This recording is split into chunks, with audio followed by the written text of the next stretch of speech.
Isma was going to miss her flight. The ticket wouldn't be refunded because the airline took no responsibility for passengers who arrived at the airport 3 hours ahead of the departure time and were escorted to an interrogation room. She had expected the interrogation, but not the hours of waiting that would precede it, nor that it would feel so humiliating to have the contents of her suitcase inspected. She'd made sure not to pack anything that would invite comment or questions. No Quran, no family pictures, no books on her area of academic interest. But even so, the officer took hold of every item of Isma's clothing and ran it between her thumb and fingers, not so much searching for hidden pockets as judging the quality of the material.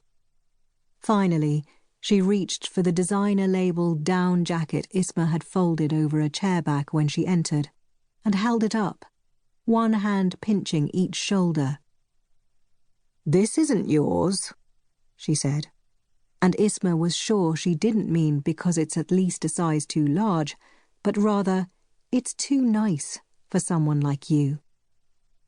"I used to work at a dry cleaning shop. The woman who brought this in said she didn't want it when we couldn't get rid of the stain." She pointed to the grease mark on the pocket.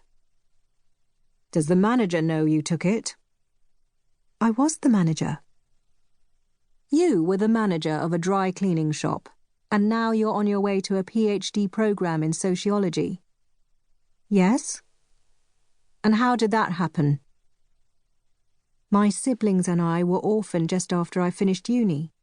They were 12 years old, twins. I took the first job I could find. Now they've grown up, I can go back to my life." "You're going back to your life? In Amherst, Massachusetts?" "I meant the academic life. My former tutor from LSE teaches in Amherst now, at the university there. Her name is Hira Shah. You can call her.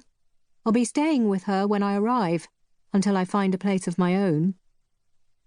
"In Amherst?" "No, I don't know.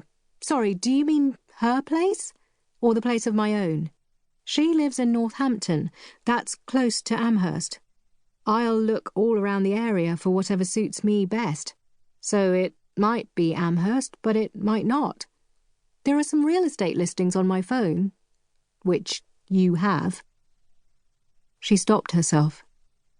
The official was doing that thing that she'd encountered before in security personnel, staying quiet when you answered their question in a straightforward manner, which made you think you had to say more, and the more you said, the more guilty you sounded. The woman dropped the jacket into the jumble of clothes and shoes and told Isma to wait. That had been a while ago. The plane would be boarding now. Isma looked over at the suitcase. She'd repacked when the woman left the room and spent the time since worrying if doing that without permission constituted an offence. Should she empty the clothes out into a haphazard pile, or would that make things even worse? She stood up, unzipped the suitcase, and flipped it open so its contents were visible. A man entered the office, carrying Isma's passport, laptop, and phone.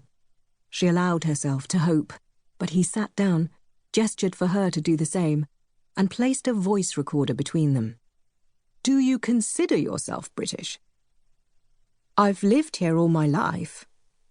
She meant there was no other country of which she could feel herself a part, but the words came out sounding evasive.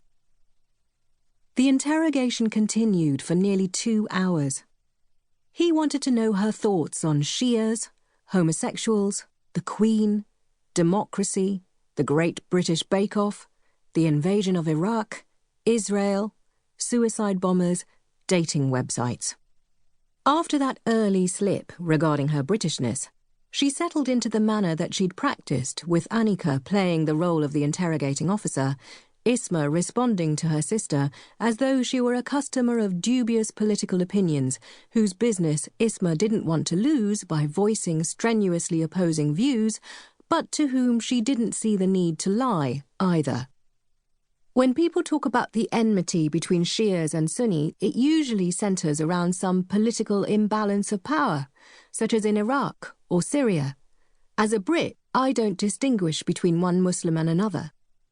Occupying other people's territory generally causes more problems than it solves. This served for both Iraq and Israel. Killing civilians is sinful. That's equally true, whether the manner of killing is a suicide bombing or aerial bombardments or drone strikes. There were long intervals of silence between each answer and the next question as the man clicked keys on her laptop, examining her browser history. He knew that she was interested in the marital status of an actor from a popular TV series, that wearing a hijab didn't stop her from buying expensive products to tame her frizzy hair, that she had searched for how to make small talk with Americans. You know, you don't have to be so compliant about everything, Aneeka had said during the role-playing. Isma's sister, not quite 19, with her law student brain, who knew everything about her rights and nothing about the fragility of her place in the world. For instance, if they ask you about the Queen, just say, as an Asian, I have to admire her colour palette. It's important to show at least a tiny bit of contempt for the whole process. Instead, Isma had responded, I greatly admire Her Majesty's commitment to her role.